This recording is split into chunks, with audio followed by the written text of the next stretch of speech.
Well, Dr. Jennifer Price, it is delightful that you and I get to talk again. Others don't know that you and your team invited me to Buckingham Browne and Nichols School in Cambridge, Massachusetts last year. I spent some time, a couple days with your team. We talked about how your team wants to invest in connecting parents, faculty, staff, students, and really importantly, teach the students at BBN how they can be good at connecting the people they're going to need and want to support for the rest of their life. And it was a fantastic couple of days and really inspiring. And one of the things that came out of that visit is you shared with me and your team shared with me that you wanted a way to tell people who are creating events for faculty, for parents, how to create events that weren't just distracting and, quite frankly, catering light items. And that lit a light bulb in my head that said I should write that thing, because not only at BBN every year for all these communities for years to come, are you going to be creating these events? And we want the people creating them, spending the money to have a guideline. But this is going on at every school, at least in America, all year long. Why don't we just create something to make it easier? And so because we had that conversation, I went home and I wrote a guideline.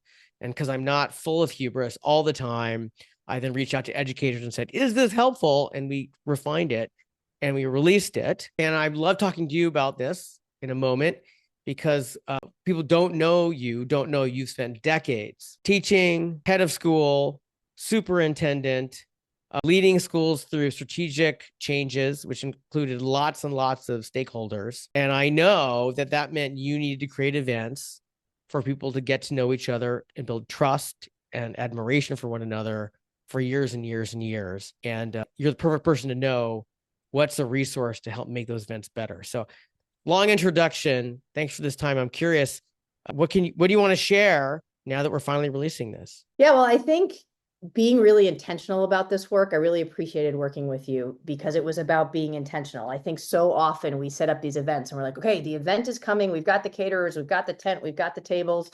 And then we just put everyone in a room and assume it's all going to work. And I so appreciated the intentionality that you brought to those moments.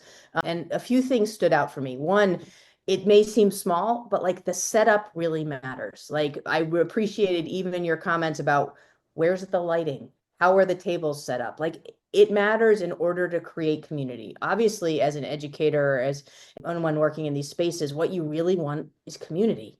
You want people to connect with one another, and you want people to walk into a room to feel seen and supported and welcome. And you also want them to actually interact with somebody who they may not know or may not have the same lived experiences as they do. And I think especially in this moment that we're totally navigating as educators, being able to create opportunities for people with different lived experiences to be in community with one another is actually going to buoy us as we navigate a really tricky time in schools. So there's like the why is really important. The why is in the tough moments when people have connections with one another and see and know one another, it is a lot easier to hold your community together. And so doing it in a really intentional way is incredibly important. I also really appreciated the invitation. So I'll give you an example. The concept of like really being thoughtful about the invitation. So often we're like, okay, this group come here, this group come here, but like we never really explain the why. So one of the things we have at BB&N is parent affinity groups. So we have a South Asian affinity group, we have a Jewish affinity group, we have a an Asian affinity group, we have a multiracial affinity group, we have the rainbow affinity group, we have tons of affinity groups. And there's always been question about like, so if I don't identify as X, am I invited to the events? And this year, with your thoughtfulness and working with my parents association, we made it really clear that each affinity group was going to have an event where everyone in the community was invited. And it made such a difference at these Wow. events that everyone could come. So many of us, for the first time, went to an iftar event during Ramadan, right? Because we were like, we are invited.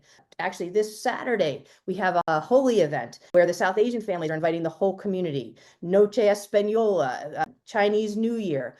And because we opened all these up, we got to share with one another our culture and our traditions. And all these groups were like, we want others to see it, but we were never really intentional about the invitation.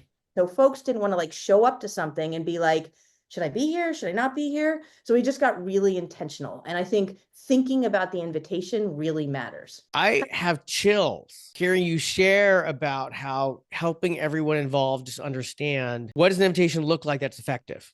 And what part of the invitation is who's supposed to come to this? Yes. And if we don't tell people who get the announcement or see a poster or see an email, they don't know. And so just to hear that, clarifying that part, making clear that you are invited if, right, you're connected to BBN, you're a parent, you're interested, right? Correct. Boom. It just radically shifted not only one event, but it sounds like an entire series of events. Yeah. And then ultimately that shifts the culture, right? That you feel included and you see others and you learn with others.